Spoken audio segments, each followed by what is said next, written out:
예, 방금 소개받은 광주 서구올 지역 대표입니다. 무소속 영양자 인사드립니다.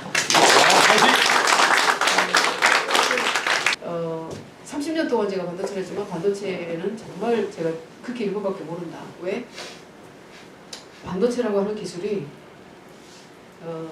1000개의 기술 기둥이 필요합니다. 1000개. 그 1000개의 기술 기둥 속에 1개의 기술 기둥 안에 1000개의 기술 줄기가 필요합니다. 그 기술 줄기는 왜 기술 줄기라고 하냐면 이 줄기에서 평생 해도 이 줄기로 못 넘어가요. 그 정도로 깊이가 깊고 난이도가 높고 이게 기술의 어떤 스펙트럼이 높다라는 의미예요.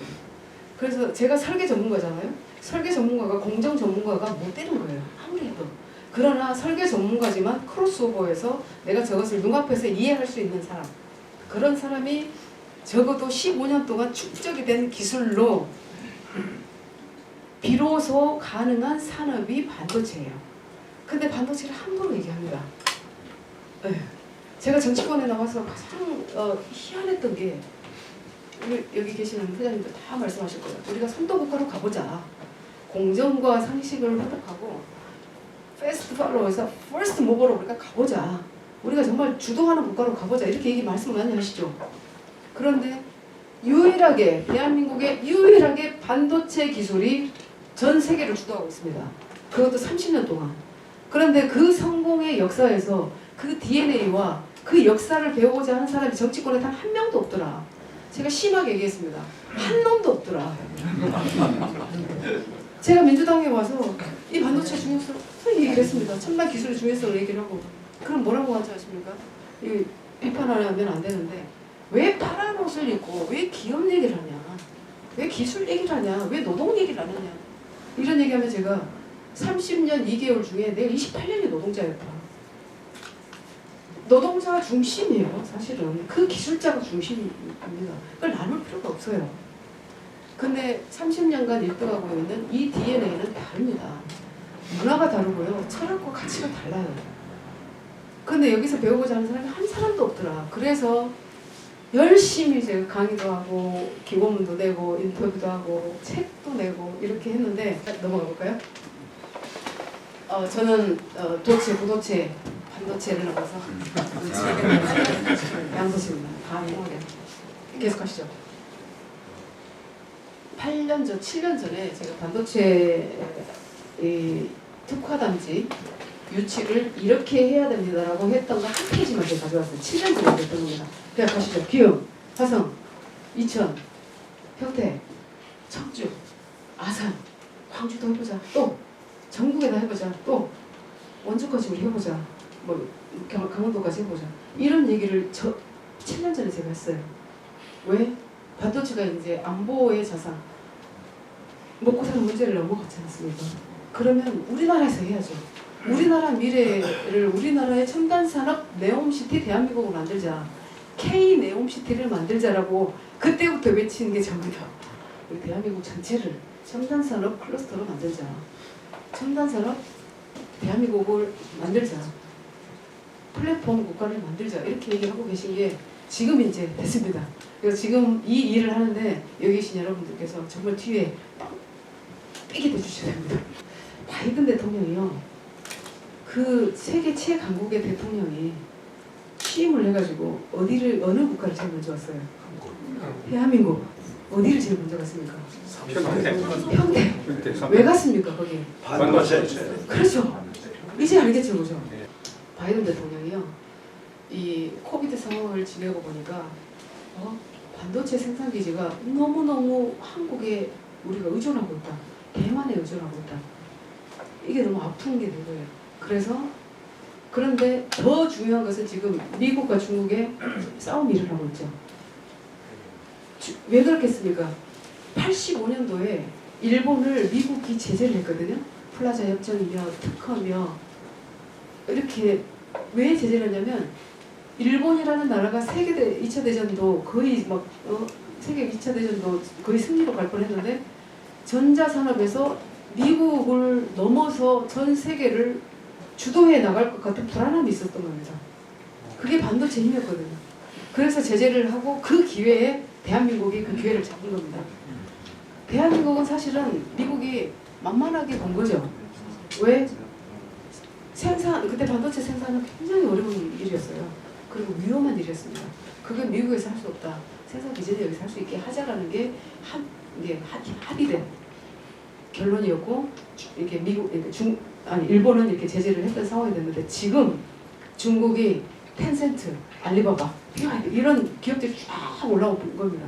그리고 이렇게 보니까 지정학적으로 보니까 중국을 중심으로 해서 대만, 한국, 일본 이 네 국가가 힘을 합쳐버리면 미국이 완전 힘을 못 쓸 수도 있겠다는 게 있었습니다.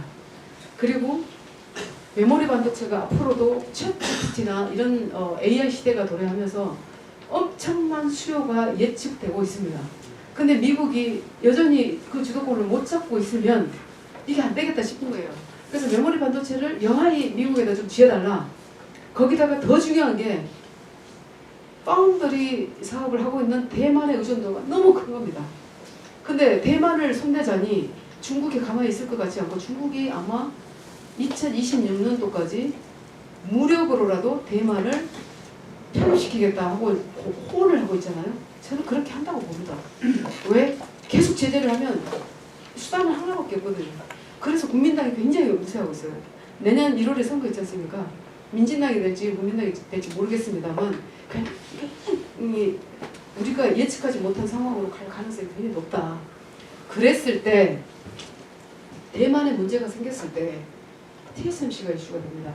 전 세계 시장의 70%를 주도하고 있기 때문에 특히 미국은 대만의 의존도가 압도적입니다.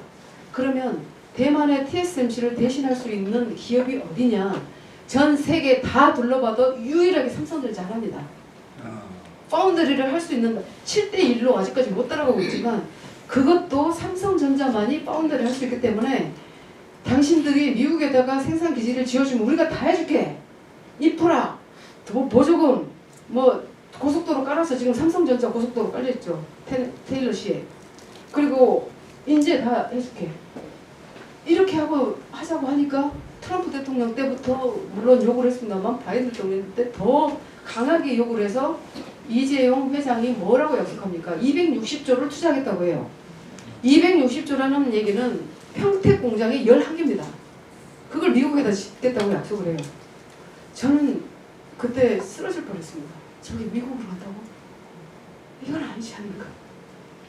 라고 생각을 했는데 다행스럽게 윤석열 대통령께서 그래도 반도체 중요성을 깨닫고 반도체를 이제 얘기를 하시면서 대한민국이 그런 국가로 만들기 위한 노력을 하고 계시잖아요.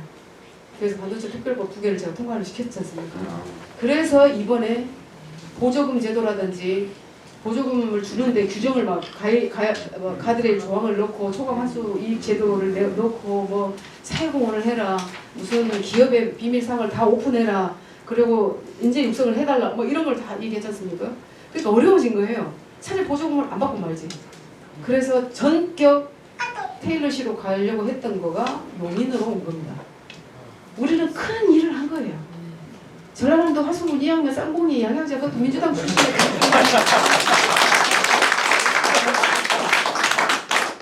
근데 사람들 그거 잘 몰라요. 국가적인 어떤 기술 패권 국가로 가는 이 일은 반도체를 기반으로 하는 첨단 산업의 기술은 정쟁하지 않고 어떤 진영 논리에 함몰되지 않고 우리가 다루어야 됩니다. 하고 7년 동안 제가 외쳐서 만든 게 국회 차원의 첨단산업특별위원회, 그리고 정부 차원의 과학기술산업 컨트롤 타워 이렇게 만들어졌어요. 그야말로 과기부, 산자부, 적어도 중기부, 교육부까지 해서 과학기술을 다루는 컨트롤 타워가 있어야 됩니다. 그래서 과기부총리가 있어야 된다고 법안 발의를 했는데 상정을 못하고 있습니다. 다 반대해요. 네. 그 다음 오늘 얘기가 이제 이 두 가지입니다. 과학기술 패권국가 부민 강국으로 가는 길은 제가 처음 썼습니다.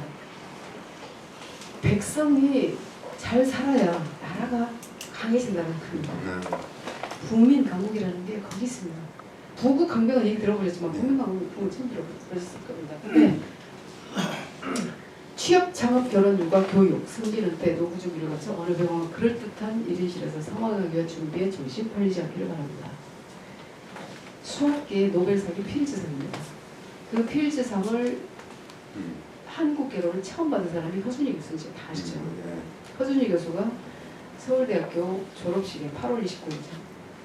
작년 8월 29일에 한 얘기입니다.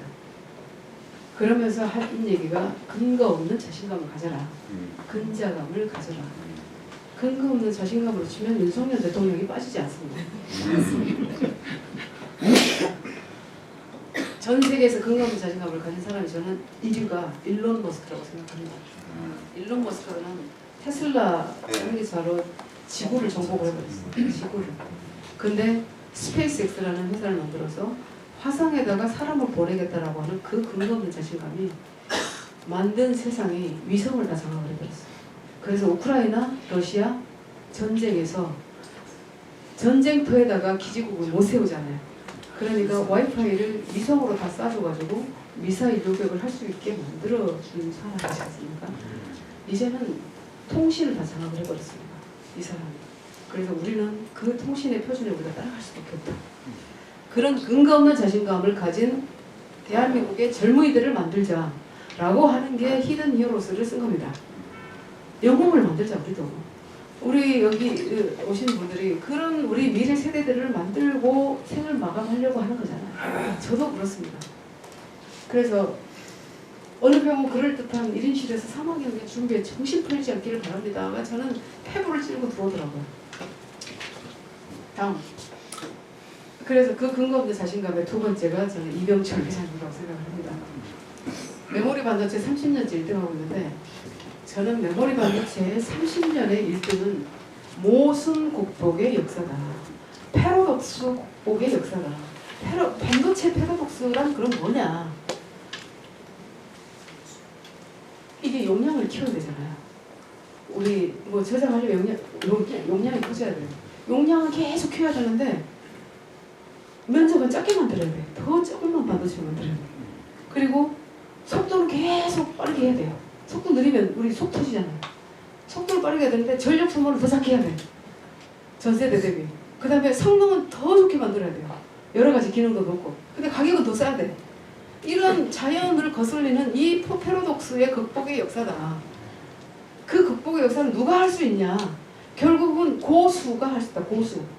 우리 사회는 누가 바꿀 수 있냐? 여러분 여기 회장님들이 바꿀 수 있는 거예요. 사회를 잘 살아오신 분들, 사회를 이게 잘 이끌어오신 고수들이 바꿀 수 있는 겁니다. 기성세대들이 해야 될 역할이 저는 이 패러독스 극복은 기성세대가 우리 세대 이전 세대부터 우리 세대까지가 해야 될 일이라고 생각을 합니다. 그런데 이 모순 극복의 역사를 해온 것이 대한민국의 반도체인데 84년도에 도쿄 구상을 하고 93년도에 10년 만에 세계 1등을 합니다. 제가 85년도에 들어갔다고 했지 않습니까? 그 역사에 제가 함께했습니다. 10년 만에 세계를 제패를 합니다. 그게 어디서 나오냐? 이겁니다. 반도체 이게 신조입니다. 85년 11월 25일에 입사를 했더니 부서 배치를 받고 출근을 첫날 했는데 8시 땡에서 방송이 딱 켜집니다. 모두 일어서! 그럼 벌떡 일어나가지고 반도체인의 신조 1. 안 된다는 생각을 버려라. 다 복창합니다. 안 된다는 생각을 버려라. 큰 목표를 가져라. 큰 목표를 가져라. 일에 착수하면 물고 늘어져라. 일에 착수하면 물고 늘어져라. 지나칠 정도로 정성을 다하라. 이유를 찾기 전에 자신 속의 원인을 찾아라. 겸손하고 친절하게 행동하라. 서적을 읽고 자료를 지시고 기록을 남겨라. 무엇이든 숫자로 파악하라. 철저하게 습득하고 지시하고 확인하라. 항상 생각하고 연구해서 10년 했어요. 긴급 질문이 있습니다. 죄송합니다. 네. 안 된다는 생각을 버리라는 용어도 좋은데 네. 안 되면 되게 하라. 네. 안 되면 되게 하라. 안 되면 되게 하라. 네. 저는 그래서 뜻이 없지 길이 없진 않다. 제가 가슴 손을 놓고 뜻이 없지 길은 없진 않아요. 우리 제가 대학 특강도 갑니다만 곰곰이 생각을 해보면 내 뜻이 바로 서 있지 않지 길이 없지 않다. 그래서 궁금해해야 되는 것은 내가 누구인지, 내가 어떤 사람인지, 내가 무엇을 하고 싶은지, 내가 어떻게 살다 가고 싶은지 자신에 대한 궁금증을 가질 때 그걸 바로 세웠을 때는 이제 끝나는 거예요. 눈에 불이 들어옵니다. 그래서 저는 제가 희망의 사다리를 만들고 그것도 중요하지만 우리 젊은이들의 눈에 불을 켜주는 거, 그럼 끝난 겁니다. 네, 그래서 저는 이 중에서 가장 좋아하는 것이 무엇이든 숫자로 파악하래요. 이게요, 국민들을 설득하고 뭔가 협의점을 이끌어내고 그러면 정확한 근거를 가지고 정량적 데이터를 가지고 근거를 만들어서 압도해야 되거든요. 근데 어설프게 갖다 들이대고 어설픈 리서치 결과로 어설픈 내용으로 안 되는 거예요. 왜? 저는 6을 쓰지만, 제가 6이지만 우리 대표님 보시면 9잖아요. 6을 쓰면 9예요. 오름 대 오름의 싸움이라고 했죠. 정치가. 누가 옳고 누가 그러다가 옳습니다. 이게. 그게 상식이에요. 네. 그게 공정이 뭐냐면 저는 이 오름 대 오름의 싸움에서 합의점을 찾는 거야. 그게 정치거든요. 근데 그렇게 안 되죠. 내 편이 아니면 다 적으로 바라보는, 이거는 아니다라고 생각합니다. 자, 다음. 그래서 저는 2483, 11,005, 2668, 1113 무엇이든 숫자로 봤는데 한마디로 접니다. 1967년 4월 4일에 태어나서 오늘 2483일째 살고 있습니다. 삼성에 30년 2개월 11,005일을 일하고 나왔습니다. 제가 정치권에 2016년 1월 12일에 나와서 오늘로 2668일째입니다. 국회의원 당선된 지가 1113일째입니다. 저는 오늘 하루가 저의 일생입니다. 데일리 라이프 이즈 토론 라이프. 그러고 삽니다. 오늘 이렇게 열심히 하고 제가 죽으면 허사합니다. 어른들 앞에서 죄송합니다. 그렇게 살고 있습니다. 데일리 라이프 토론 라이프. 일생이 되거든요. 그리고 히든 히어로스를 하나 더 썼는데 이 책은 혹시 이명규 회장님 아시는 분? 이명규 회장님 아시는 분? 모르시죠? 우리 진대재 장관님 아시는 분? 다 알죠? 황창규 사장님 아시는 분? 다 알죠? 권호연 회장님 아시는 분? 다 알죠? 이명규 회장님 모르시잖아요. 저는 그 세 분도, 알려진 세 분도 영웅이지만 이분이야말로 영웅입니다. 76년도에 삼성에 들어와서 삼성의 반도체를 가능하게 했던 분이 이분입니다. 그 세 분은 해외에서 영입파예요. 이분이 토종입니다. 토종이고 서울대학교 전자공학과 나와서 카이스트에 전자공학 석사를 하시고 회사에 들어와서 플로리다 대학에서 박사를 받고 들어오셔서 1985년도 제가 11월 25일 날 입사를 했는데 1985년도에 미국에서 돌아오셔서 저의 첫 보스입니다. 첫 팀장입니다. 저의 차장이었습니다. 그때. 근데 그분이 지금까지 저의 멘토, 저의 스승, 양향자 기술 주식회사의 임형규 연구소장입니다. 이렇게 소개를 하셔요.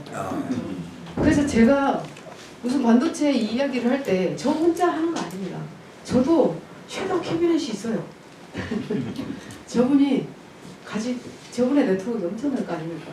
그분들이 저의 섀도우 캐비넷, 그리고 저의 멘토링 그룹이 되게 주고 계시고, 그래서 이분과 제가 2016년 1월 12일 나온 그날부터 찾아뵙고 이야기를 한 겁니다. 이제 기술이 얼마나 중요한지를 이제는 네가 알려야 된다. 응?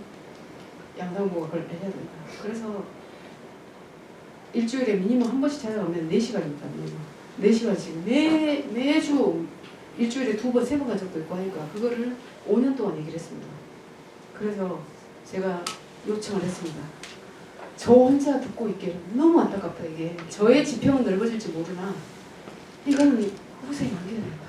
아무도 이런 내용을 안 남겼습니다. 그래서 쓰시자 했는데 한 50번은 포기를 했습니다. 쓰자고 해놓고도 안 되겠다. 내 잘난 척 하는 것 같아서 안 되겠다. 그런데 끝까지 제가 설득을 해서 나온, 그야말로 출산보다 더 힘들게 나온 책입니다. 이게 해밍웨이가 노인과 바다를 쓰면서 200회 연구를 바꿨다고 그래요. 저희는 한 150회 정도 바꿨습니다. 그리고 50명의 법률가들한테 다 검증을 받았습니다. 혹시 누가 수를 할까 봐. 그렇게 해서 나온 책인데 반도체가 그냥 나온 것 같지만 그 세 분의 영웅들이 끌었다고 생각을 하시는 분들도 있겠지만 사실은 숨은 영웅들의 그 피와 땀과 그 고통이 있었기 때문에 탄생한 거다. 그 이야기를 제가 하는데 삼성의 반도체 굵기 과정, 메모리 성공 요소, 반도체 산업의 미래 이렇게 얘기를 할 겁니다. 보시죠. 오늘 시간이 조금 더 필요한데 어쩔까요? 오늘 가셔야 되실 분들은 그냥 조용히 가셔도 돼요. 반도체와 정보혁명. 자, 반도체가 여는 세상이었습니다. 15년마다. 77년도에 PC가 처음 나온 거 아시죠? 77년도에 PC가 처음 나옵니다. 인터넷과 결합이 되죠. 그래서 PC 혁명이 일어납니다. 77년도에. 근데 그게 어떻게 해서 일어나냐? 무어슬로, 무어의 법칙, 무어 아시잖아요. 무어 박사가 얼마 전에 돌아가셨어요. 94세에.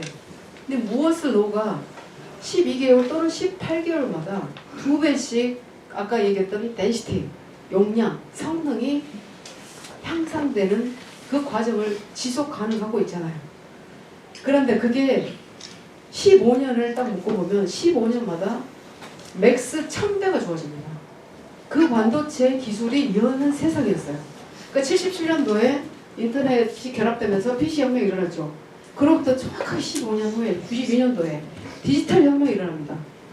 모든 데이터를 0과 1로 처리할 수 있는 디지털 기술이 발명이 돼요.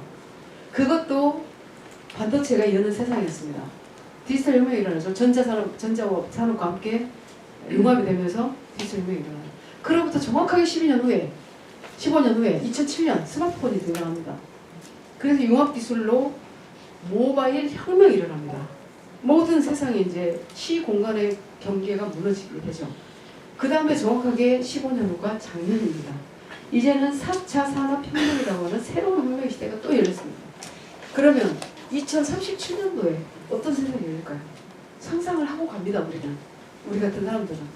적어도 15년 후의 일을 산업의 패러다임을 상상으로라도 그리고 그것을 기획을 하고 5년 후, 3년 후, 2년 후, 1년 후 지금 하는 일을 결정하는 사람이 첨단 기술을 다루는 사람들이 하는 일이에요.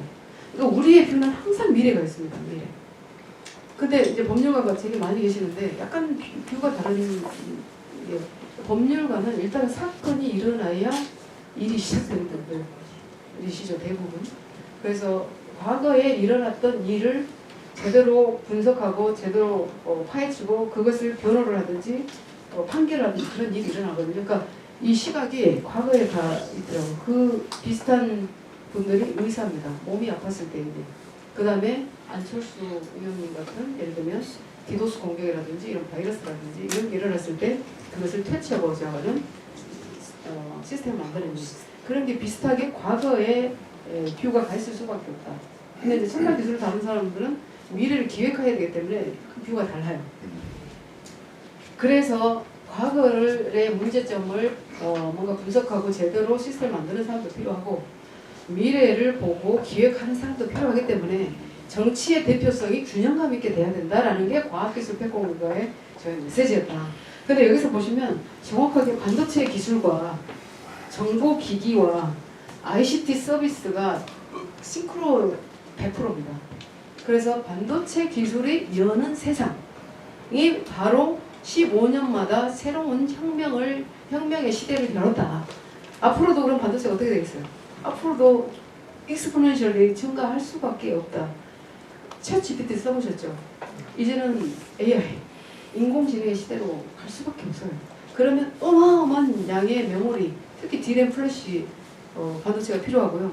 그 처리를 위해서 어마어마한 양의 시스템 반도체가 필요합니다. 그러면 파운드리를 할 수밖에 없어요, 우리가.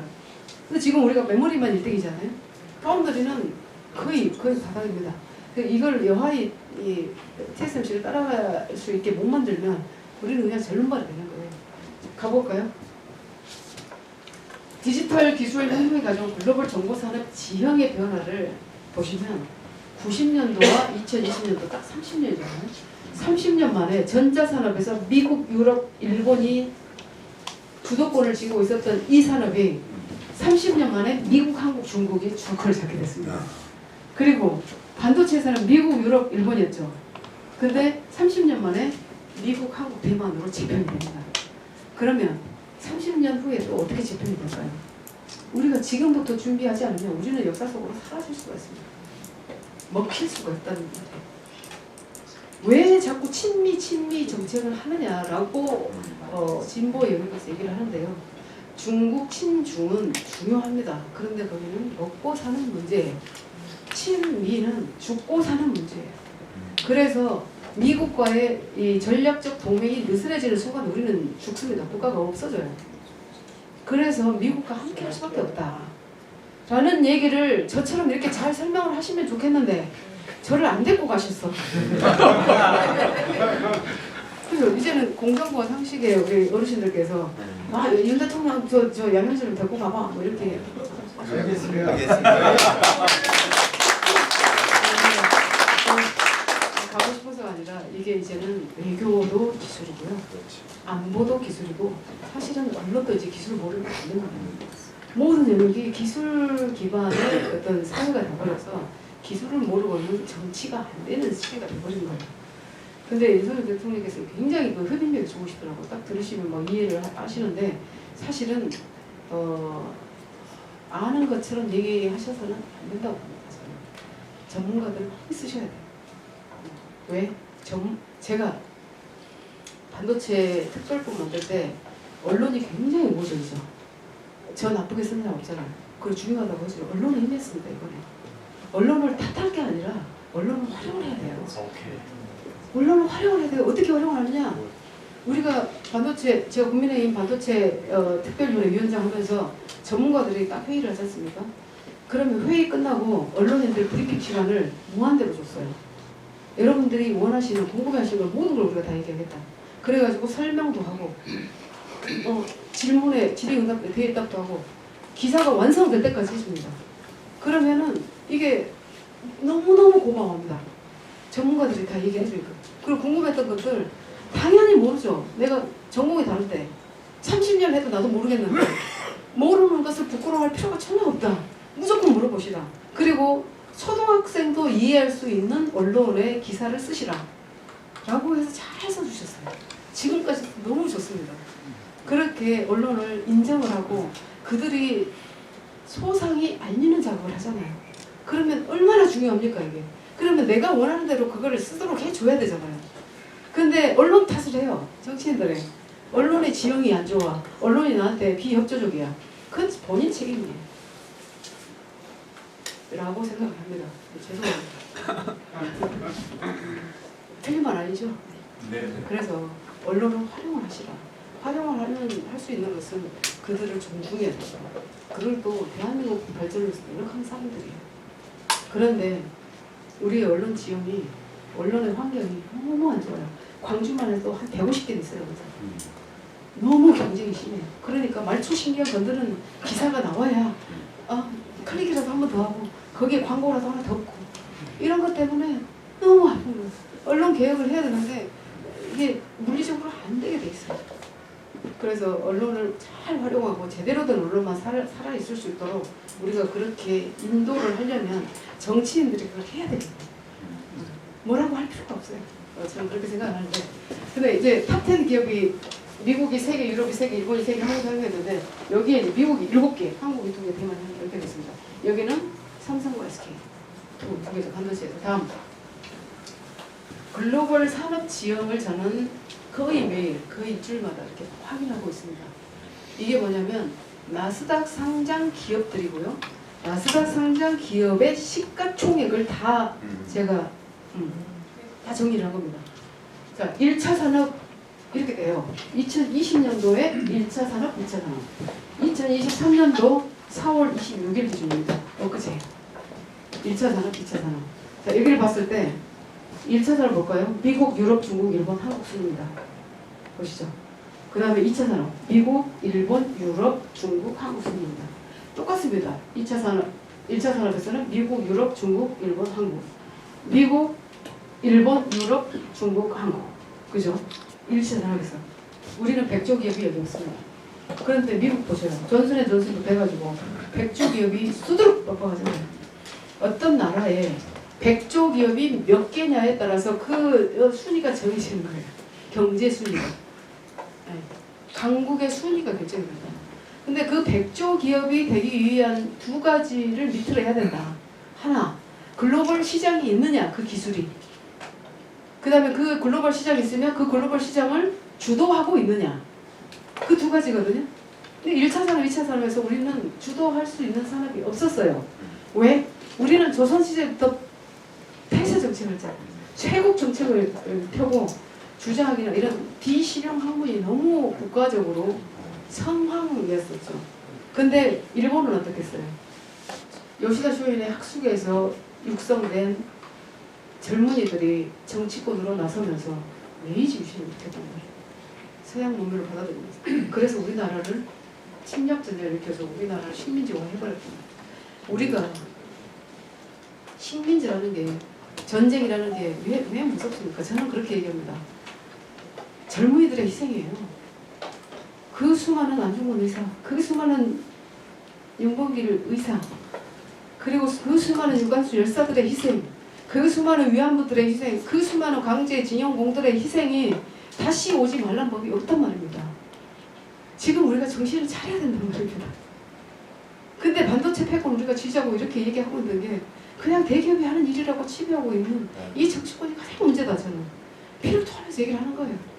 우리 또 그런 역사를 우리 젊은이들한테 남겨줄 겁니까? 우리가 그러지 말아야 되잖아요. 적어도 그들이 사는 세상은 적어도 대한민국이 우뚝 기술 패권권 우뚝 서는 그 나라를 만들어주고 우리가 이 삶에서 퇴장을 해야 될까 저는 그렇게 생각을 합니다. 그래서 여기 모였던 거고 그러려면 공정과 상식이 바로 서야 되고 그렇게 생각합니다. 자 여기서 보실까요? 테슬라 223조 있잖아요. 2년 반 만에 685조가 됩니다. 좀 줄어든 겁니다. 지난달에 806조가 났어요. 보실까요? ASML 볼까요? 2년 전에 186조였습니다. 두 배로 늘고 423조. 이게 반도체 네덜란드의 요 회사 하나로 먹고 살아요. 요 회사 하나로. 선진국이 되고 있습니다. 대만 TSMC 하나로 먹고 살아요. TSMC. 자, 그리고 한국의 현대기아, 현대모비스가 지금 약진하고 있습니다. 그런데도 100조 기업이 안 되는 이유가 있어요. 이미 글로벌 시장을 장악당하고 있기 때문에 우리가 들어갈 룸이 없는 거예요. 근데 유일하게 다음 페이지. 유일하게 3차 산업에서 대한민국 1등으로 올라왔습니다. 한국. 그다음 대만, 미국, 순서가 그렇죠. 중국, 일본, 유럽 2순위 됐어요. 우리가 1등의 기업이 나타났어요. 그것도 349조로. TSMC가 이때만 해도 348조였거든요. 엔비디아 280조. 그리고 애플 1906조. 보시면 알리바바 텐센트 736조 올라오니까 미국이 겁이 난 겁니다. 왜? 글로벌 기업이 중국이라는 나라는 그 안에 내수만으로 또 글로벌 기업이 돼버려요. 우리나라는 강소기업이잖아요. 예를 하나 들어볼까요? SK텔레콤. 우리 4천만 명이 4만 원씩 낸다 그래도 전체 해봐야 1조 6천 시장밖에 안 되는 거예요. 그래서 글로벌 시장으로 나가야 됩니다. 근데 중국은 자기 나라만 쓰는 것만 해도 그냥 글로벌 100조가 나와버려요. 그냥. 그러다 보니까 무서운 겁니다. 근데 심지어 중국을 중심으로 해서 지정학적으로 위치되어 있는 나라들이 다 반도체 강국이네?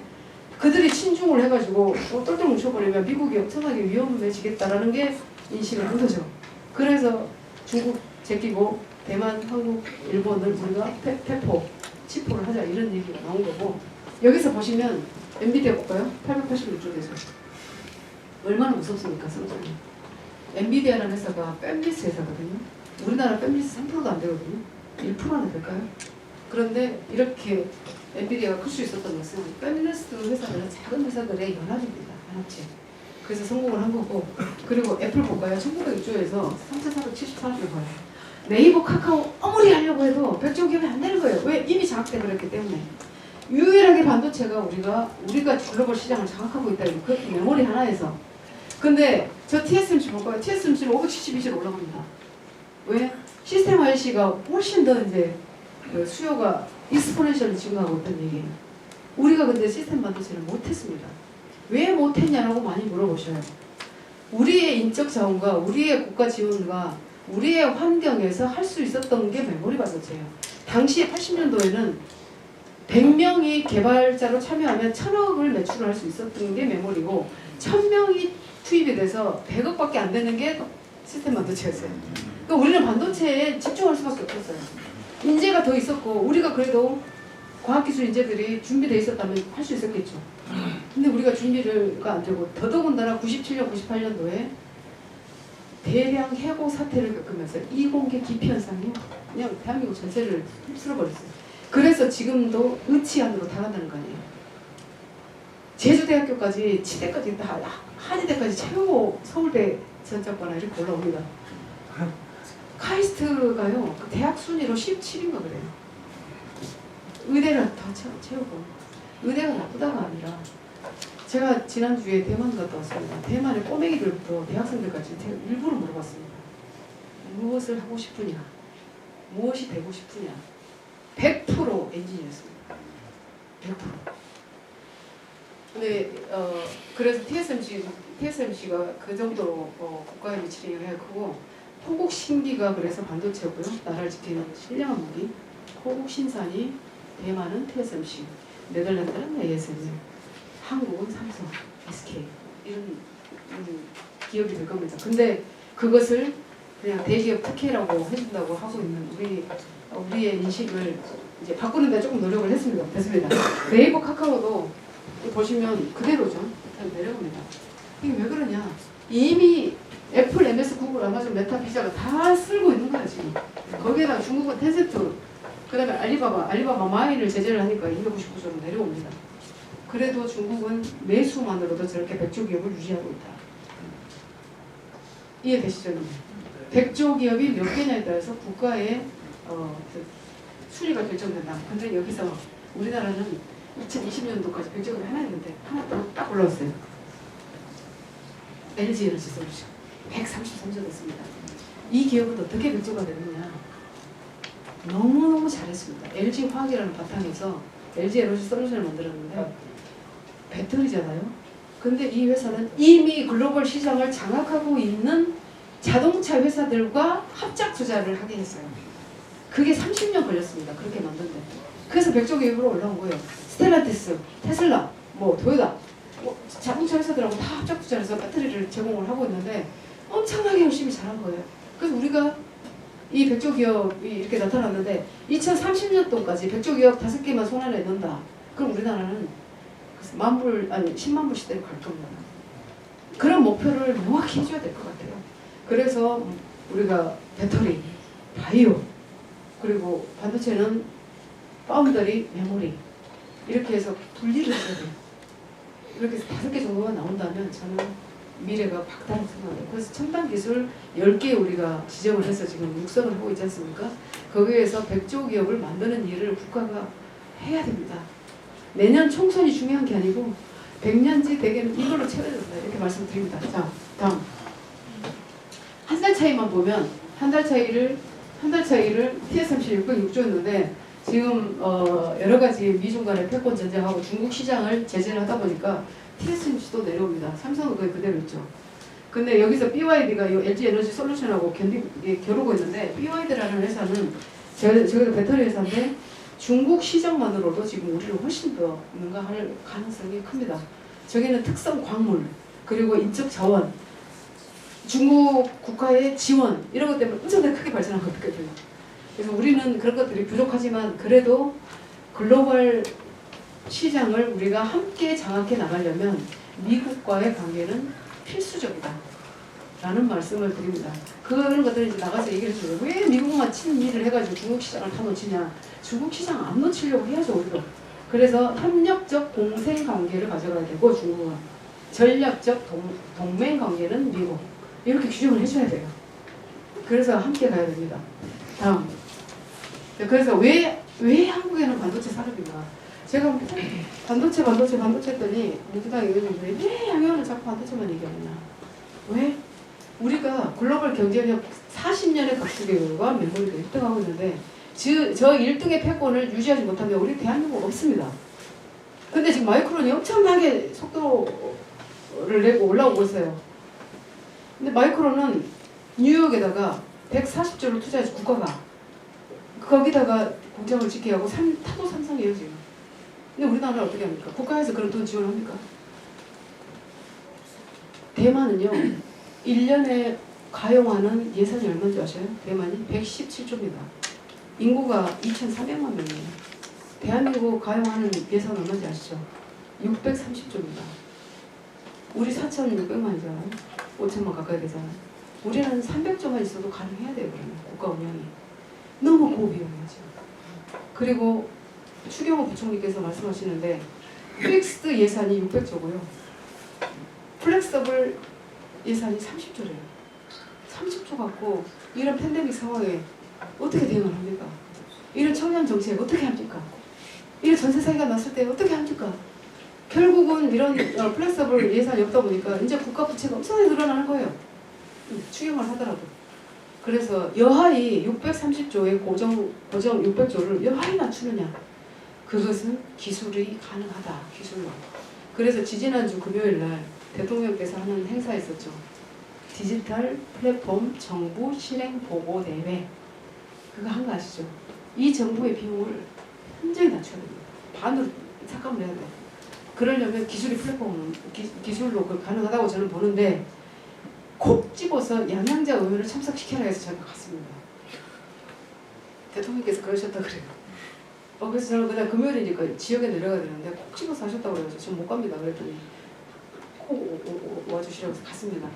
그런데 그런 말씀을 하시더라고요. 기술의 중요성. 이 디지털 플랫폼 정부의 중요성. 저한테 마이크가 와서 저는 딱 한마디 했습니다. 좋은 기술은 편의를 제공하고 가장 좋은 기술은 자유를 줍니다. 가장 우리가 디지털 플랫폼 정부를 만들어서 인간에게 스며들 수 있는 도덕적 해이, 모랄 해저드의 틈을 없애야 돼요. 아예 그런 생각 자체를 안 하게 만들어줘야 됩니다. 그리고 비용을 낮추고 국가 시스템이라는 이 시스템 안에서 개인의 자유가 훨씬 더 높아져야 됩니다. 자유의 질도 높아져야 되고 자유를 누릴 수 있어야 됩니다. 그게 대한민국이 가야 되는 방향 아닌가요? 대통령께서 자유 외칩니다. 자유 대한민국 외쳐요. 그거는 기술 패권에서밖에 나올 데가 없다. 그래서 대한민국 기술 패권국가, 과학기술 패권국가 제가 외치고 있는 이유입니다. 그래서 아마 대통령께서 저를 좋아하시는 것 같은데 좋아하신다고 하니까 이게 호남에서 굉장히 힘듭니다. 제가. 왜 윤석열을 돕고 난리요?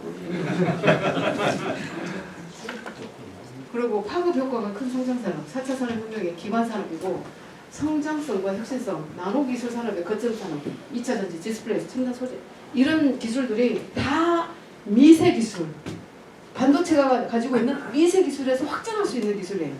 그러니까 비욘드 세미컨덕터가 뭐냐? 그러면 2차 전지, 디스플레이, 첨단 소재가 되는 거죠. 바이오 포함해서. 그 다음에 지금 웹 3.0 기반의 블록체인 기술이 엄청난 기술의 확장이 될 겁니다. 잘 보셔요. 그리고 신흥공업국 도약기의 성장한 역사적 기회 산업이다. 아까 얘기했던 것처럼 유럽, 일본이 1, 2차 산업에 다 잡고 있고 한국, 대만은 3차 산업. 지금 미중 반도체 갈등이 기회다. 위기인 것 같지만 엄청난 기회다. 그 기회를 제대로 기회로 만들려면 결국은 인적 자원밖에 없다. 그래서 교육 개혁을 방향을 잘 잡으셨어요. 근데 우리 교육 어때요? 대학에게 자율적으로 정원을 조정해라. 됩니까 이게? 기존에 있었던 교수님들이 자기의 기득권을 내려놓나요? 절대로 안 내려놓습니다. 국가적 의지가 필요하다. 다음. 글로벌 반도체 산업 분야별 기업 지형을 보시면 가장 중요한 기술이 EDA입니다. 요 밑에 그게 반도체를 설계하거나 공정하거나 소프트웨어예요. 저게 다 미국 겁니다. 100%. 그래서 뉴스 보시죠. 가끔 중국의 소프트웨어를 제재하겠다. 그러면 저 케이던스, 시납시스 이런 데 툴을 안 주겠다는 얘기거든요. 근데 우리가 툴을 만들 수가 없어요. 왜? 만드는 족족 다 걸립니다. 특허에. 그거보다 100배는 더 줘야 돼. 물어내야 돼. 잘못했다가. 그리고 만들 수가 없어요. 그래서 저 2대 IP는 다 거의 미국. IP는 이제 영국의 ARM, ARM에서 AP, IP는 영국 걸 쓰죠. 그다음 장비는 미국이 주고요. 일본이 텔, 뭐 이런 회사가 하고 있고 소재는 거의 일본입니다. 근데 소재 규제 풀어졌죠. 화이트리스트 국가에 우리 다시 넣었잖아요. 제휴국가에다가 19년도에 소재 이 플루오린 폴리미드, EUVPR, HF 불화수소 이 세 가지를 제재를 했지 않습니까? 그때 자유한국당이었나요? 집권당이 민주당이었으니까 엄청나게 공격을 했습니다. 그때 제가 국가공무원인재개발원장으로 있었는데 저한테 모든 경제지에서 전화가 옵니다. 이게 어떻게 된 거냐. 근데 이런 이슈가 발생됐을 때 지금 대통령실, 청와대 얘기 못합니다. 기업 얘기할 수 없습니다. 그 다음에 정치권 알아야 얘기를 하죠. 그런 상황에서 이제 자랑하겠다는 게 아니라 제가 일본을 왔다 갔다 하면서 저 소재 규제를 했을 때 대한민국이 MPDDR4나 GDDR5나 이런 제품을 못 만들었을 때 데미지 입는 일본 기업 탑10을 제가 준비를 다 했어요. 다 조사했습니다. 그래서 밑에다가 당당한 외교 기조를 가셔도 됩니다고 청와대에 보고했어요. 그래가지고 그 다음날 뭐라고 나왔습니까? 우리는 지지 않습니다. 이렇게 나왔어요. 근데 그냥 나온 것 같죠? 그렇지 않습니다. 이 기술을 정확하게 알고 있어야 돼요. 그래서 정량적 데이터로 소니가 가장 먼저 망합니다. 만약에 우리가 소재 규제를 하면 만약에 우리가 아까 얘기했던 메모리 반도체를 제공을 못하면 죽습니다. 그래서 소니는 밑으로 왔습니다. 제발 제재하지 말고 우리 저 공급 줄이지 말아달라.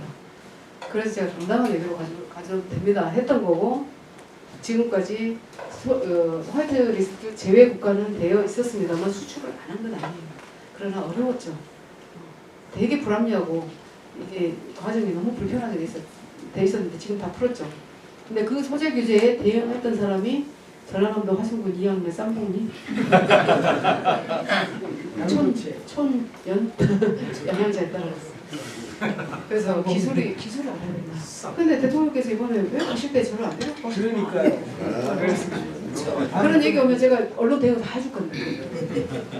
그 위에서 메모리, 그 다음에 로직, 파운드리, 조립 테스트, 아날로그, 센서, 파워, 자동차, 디스크리트 이렇게 기업 지형이 되어 있습니다.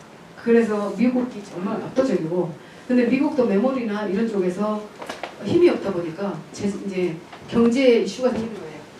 그걸 어떻게 알았냐면 차량용 반도체 하나 이렇게 부족 현상이 일어나니까 올 자동차 회사가 다시 셧업이에요. 셧다운이에요. 셧업이 아니라 셧다운. 예.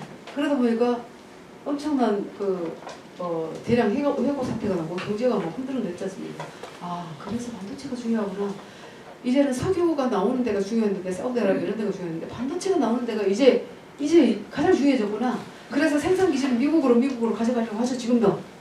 그리고 만약에 미국이 대만을 무력으로 편입시킨다 그러면 미국은 가장 먼저 TSMC를 폭파시키겠다고 하죠. 왜? 그게 가장 중요하니까. 그리고 인재들은 다 데려가겠다 이렇게 얘기하잖아요. 그게 그냥 하는 얘기가 아닙니다. 그랬을 때 우리 대한민국이 파운드리에서 준비가 되고 있다. 그러면 우리는 확실한 기회를 갖는 거죠. 그렇게 되라고 하지는 않습니다만 우리는 대비를 해야 된다는 말씀드리고 다음 반도체 산업 분야별 국가별 부가가치 창출은 미국이 이렇습니다. 한국이 어마어마하죠. 59%의 부가가치를 하고 있으니까 유럽, 일본, 대만, 중국 이런 순으로 되어 있습니다. 아직도 우리에게는 EDA도 없지만 장비 그리고 여기 시스템 IC 쪽 이런 쪽을 더 키우려면 결국은 인재밖에 없어요. 기술 인재. 근데 기술 인재가 지금 없어요. 지금 어떤 일이 발생되면 삼성에서 아우성 이거는 우리 인재들 다 마이크론으로 뺏깁니다. SK 아우성은 우리 삼성과 마이크론은 우리 인재 다 뺏깁니다. 소부장 회사들 있잖아요. 중소기업들 우리 삼성과 SK로 사람 다 뺏겨요. 이거예요. 이거 가만히 둘 겁니까? 네. 다음. 그리고 한국반도체산업경제연구원 메모리 강 파운드리 중이 아니라 약입니다 사실은. 그 다음에 뺨리스는 더 약. 이런 상황에서 영하이 우리가 펀드리와 패밀리스를 잘 키우고 메모리를 30년 1등하고 있지만 향후 100년, 300년 1등하게 할 수 있는 그런 토대를 우리가 마련해야 된다. 그러려면 태어나면서부터 저는 수학 시험 줘야 된다. 애들한테, 깐난이들한테. 브라질이 축구를 잘하는 이유가 태어나면서 공을 준대잖아요. 그런 토대를 만들어야 된다. 그래서 수포자를 만들면 절대로 안 된다. 다음. 그래서 그러면 우리가 뭘 할 거냐. 한국 첨단 기술 산업의 최대 이슈는 기술 인재다. 경쟁력의 요체에 대한 인식 전환이 필요하다. 기술 인재에게 동기부여를 해야 된다. 그리고 이게 가장 중요합니다. 대세기술 필연산업으로 선택과 집중해야 된다. 그리고 교육과 R&D 체계를 바꿔야 된다. 대통령께서 제가 히든 히어로스를 보냈는데 안 읽으신 것 같아요. 과학기술 패권과도 보냈는데 안 읽으신 것 같아요. 새로운 이민 정책도 필요하고, 근데 지금 이제 제도 법칙도 생기고 기업의 해외 인력도 활용이 필요하다. 제가 얼마 전에 K 디아스포라 세계연대를 출범했습니다. 저는 삼성에 있을 때부터 스카이, 서승아, 복화, 서울대, 연세대, 고려대, 성균관대, 서강대, 한양대, 포항공대, 카이스트 이 8개 대학과 삼성은 인재 육성과 인재 조달에 대해서 협의를 해 나가고 있었습니다. 그런데 세상에 없는 첨단 기술을 개발하는데 이 좋은 8개 대학에서 배출된 인재만으로도 한계가 왔다라고 하는 게 벌써 20년이에요. 그래서 우리가 그때 문호를 열었던 게 해외 인력 채용이었습니다.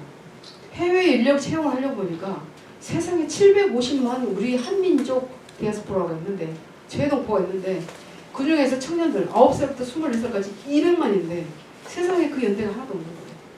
우리나라의 재외동포 일 관련한 사단법인이나 기관이 109개 정도 됩니다. 근데 어려워요. 다 어렵습니다. 그래서 철저하게 민간에서 근데 그래서 많이 들어오셔가지고 이제 출범을 했고 100명의 코파운더 100개 기업 삼성, SK, 카카오, 네이버, 골프전 다 들어와 계십니다. 왜?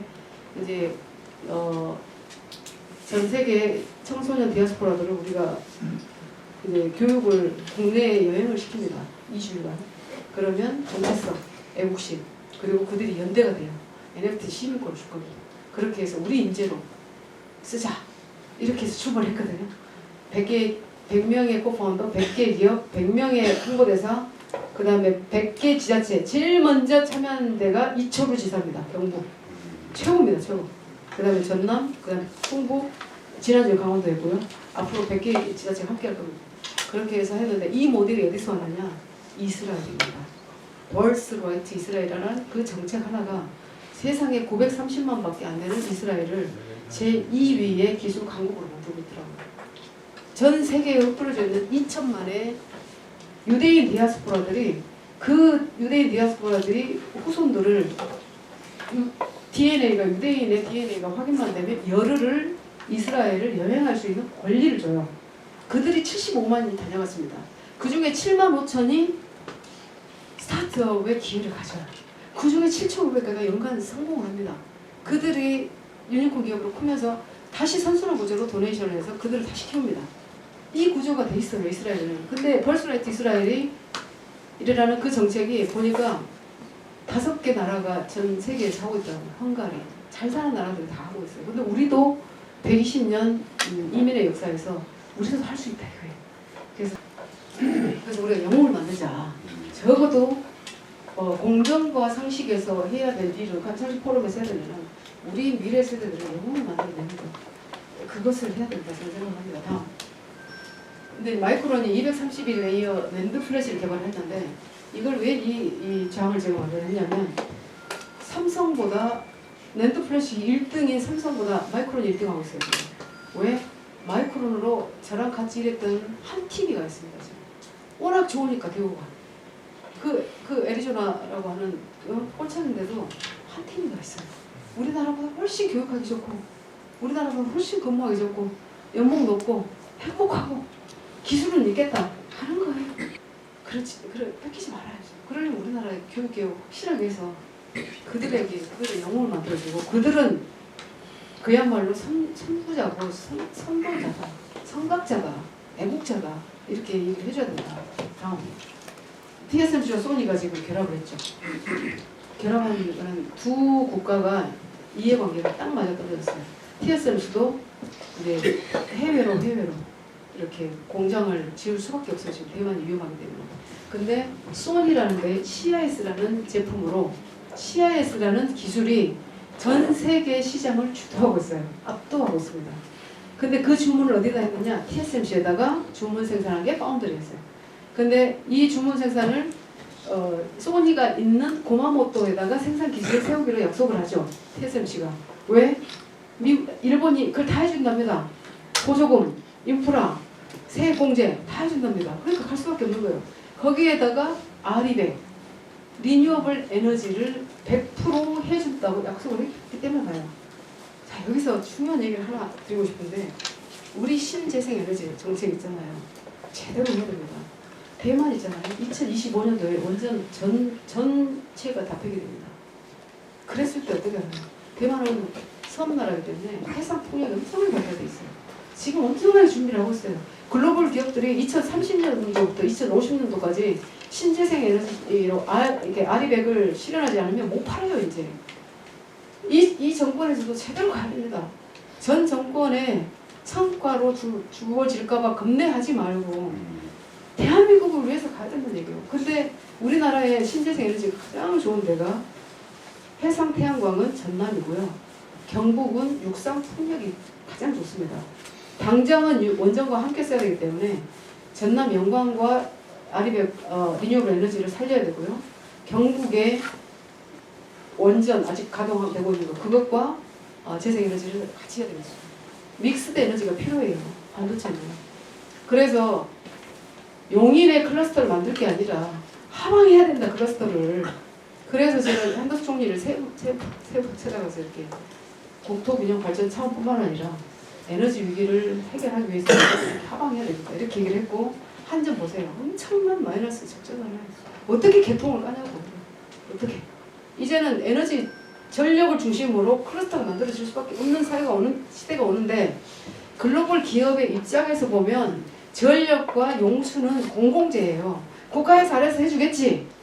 이렇게 생각을 한단 말이에요. 그래서 우리는 인재 확보가 가능한 대로만 가겠다 하니까 수도권으로 몰릴 수밖에 없는 거예요.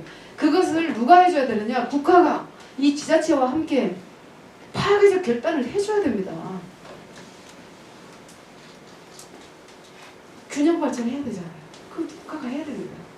근데 지금 그런 영향을 발휘를 못하고 계셔요.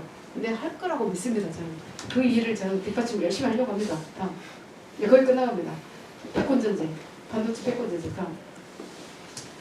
이 중국 주도 진영과 미국 주도 진영의 세계 반도체 양대 진영을 보시면 일본, 한국, 대만, 유럽, 미국은 다 미국 주도예요. 오로지 중국의 SMIC, YMTC, 하이실리콘, 파운더리, 낸드플래시, 팹리스 이것만 중국 거예요. 이런 상황에서 우리가 튕겨져 나왔다. 그래서 중국하고 함께한다. 그러면 우리는 완전히 그냥 육창 돌단되고 그냥 네. 이게 국가 전력이 안 되는 거죠. 네. 이걸 보시면 돼요. 다음. 그래서 미국의 한국 반도체 칩포 동맹회의 참여 여부를 작년 8월달까지 얘기를 해달라 해서 들어갔죠. 제가 박진희 장관님께도 물어보시길래 설명을 해드렸습니다. 미국은 원천기술, 한국 표현은 생산시설, 일본은 소재. 그랬을 때 미국이 자 앉아보시오. 대만, 일본, 한국 이렇게 했지 않습니까? 근데 일본은 얼른 가서 앉아요. 왜 반도체가 없어요 지금. 필요해. 근데 대만은 TSMC가 있잖아요. 그래서 뭐 할 건데 얘기 한번 해보세요. 이러잖아요. 당당하게. 한국 보세요. 중국이 저 쳐다보고 있으니까 앉을까 말까. 눈치도 보이고 앉아지 그렇고 안 앉아지 그렇고 막 그냥 앉을 수밖에 없다. 다음. 그래서 규칙을 따르는 국가가 아니라 규칙을 만드는 국가로서 참여하는 게 국익에 도움이 된다. 칩4도 그런 차원에서 검토 중이다라고 얘기를 하셨습니다만 저 규칙을 만드는 국가라고 하는 게 세계 시장을 주도하는 힘, 선도하는 힘이에요. 그러려면 우리 기술이 우위에 있어야 됩니다. 글로벌 밸류 체인에서 체인으로 돼 있잖아요. 그 밸류의 위치가 어디냐에 따라서 우리를 함부로 할 수 없게 만들어야 돼요. 그러려면 반도체 기술의 영향력을 더 키워놔야 되거든요. 근데 지금 수출이 좀 줄어들었다고 해서 우리가 뭐 수출 다변화 좋습니다. 근데 반도체가 끊어지면 우리는 그냥 죽습니다. 근데 3분기부터는 살아날 거라고 보여져요. 왜냐하면 수요는 익스포넨셜로 증가할 수밖에 없는 산업 구조이기 때문에. 근데 이게 제대로 가게 하려면 압도적 1위를 해야 돼요. 근데 메모리 같은 경우가 삼성이 1등이지만 2, 3위를 다투는 게 SK 하이닉스하고 마이크론이거든요. 마이크론 2위로 오고 1위로 올 수도 있습니다. 차이가 얼마 안 나기 때문에. 그럼 1위만 남기고 항상 혹한기에는 2, 3위를 다 떨어져 나가요. 그게 치킨 게임입니다. 그래서 1위를 놓쳐서는 안 된다라는 거고. 너무 죄송합니다. 지금 거의 끝납니다. 다음. 호국신기 호국신사 아까 얘기했죠. 우리가 우크라이나에 TSMC의 생산기지, 삼성 같은 메모리 생산기지가 있으면 난 전쟁 안 일어났다고 일어나게 놔두질 않습니다. 그래서 생산기지를 뺏기면 안 돼요. 우리가. 특히 메모리 반도체를 밖으로 나가서는 안 됩니다. 지금 텍사스 오스틴에 엄청나게 가동되고 있어요. 근데 더 이상 거기다가 첨단 기술에 이 투자를 해서는 안 된다는 얘기예요. 근데 파운드리를 어떻게 빼게 되느냐? 파운드리를 우리가 따라가야 되기 때문에, 그리고 국내 인적 자원이 없기 때문에 미국에다가 지어서 캐치업하는 데는 할 수 있어요. 그래서 파운드리는 나갈 수밖에 없는 구조다 이렇게 말씀드리는데, 지금 그런데도 이제 미국이 여러 가지 막 조건을 내세우고 잘 봐야 됩니다. 파운드리. 그래서 기술적 우위에 있어야만 우리의 네고시에이션의 수단과 무기가 되기 때문에 그거는 기술적 우위밖에 없다. 그런 말씀드리고 다음. 거의 끝나갑니다. 우리나라에 그러면 다른 나라와 비교했을 때 지원 상황이 어떻냐를 제가 왜 이걸 정리했냐면, 당시에 8%로 조세특례 제한법이 통과될 때 기재위원장을 내정돼 있던 우리 모 의원께서 찬성 토론을 합니다. 그때 얘기가 우리나라가 지원책이 뒤지지 않습니다. 이렇게 발표를 하길래 제가 기절하는 줄 알았습니다. 그래서 제가 정리를 다 해서 들이밀었습니다. 우리가 아직 못했습니다. 그리고 보조금만 보더라도 우리는 뭐 직접 보조금 없고 인프라 지원만 해도 기업이 다 부담하게 돼 있어요. 그렇지 않습니다. 근데 우리의 지원을 하려면 아까 말씀드렸던 픽스드 예산을 줄여야 됩니다. 그리고 플렉서블 예산을 늘려서 이런데 제대로 기술 백공과를 만들기 위해서 써야 된다 이거죠. 여하이 그래서 사회적 비용, 구조적 비용, 공무원 사회의 비용 이거 낮춰야 돼요. 어떻게든 낮춰야 돼요. 그게 뭘로 가능하냐? 기술로 가능하다. 기술로. 그래서 기술이 진정한 자유 대한민국을 만드는 근본이 된다라는 말씀드리고 다음. 그래서 반도체 특별법이 사실 통과가 됐습니다. 국가첨단전략산업법 3년인데 잘못 썼네요. 조세특례 제한법 개정안이 이렇게 통과가 됐어요. 이 법안 통과로 해서 삼성이 생각을 달리한 겁니다. 전격 한국으로 온 거예요. 그게 260조를 투자하겠다고 했다가 다시 온 겁니다. 자, 이러면 앞으로 투자 엄청나게 해야 됩니다. 그랬을 때 아까 제가 첫 모두에 보여드렸던 대한민국이 첨단산업 내용시대가 되는 것입니다. 네, 다음. 양모 반도체 신무국가. 양모 호남 신무국가. 당시에 이순신 장군이 가지고 세웠던 게 뭐예요? 검슨이잖아요. 지금의 반도체입니다. 근데 이때 하신 말씀 보세요. 적을 업신여기면 반드시 피한다. 한 사람이 길목을 잘 지키면 1000명을 두렵게 만들 수 있다. 지금 반도체가 그래요.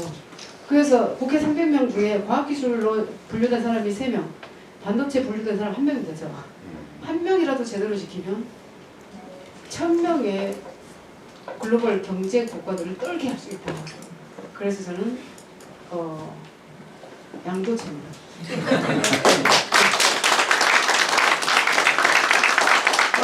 마지막 장입니다. 이제 다음 마지막 장. 자, 그러면 우리는 어떻게 되냐? 똑같은 빗거 속에 똑같은 물을 들었습니다. 뭐 민주당 고민이 상관없습니다. 한쪽 물은 그저 조금 새로운 물, 다른 한쪽은 전혀 다른 물. 다른 생각, 익숙한 것과의 결별을 할 줄 아는 고수들의 사회. 한 사람이더라도 한 방울이더라도 그런 사람이 있었을 때 대한민국은 확실하게 변할 수 있다. 그 한 사람이 여기 계신 한 분이라고 저는 한 분이라고 생각을 합니다. 고맙습니다.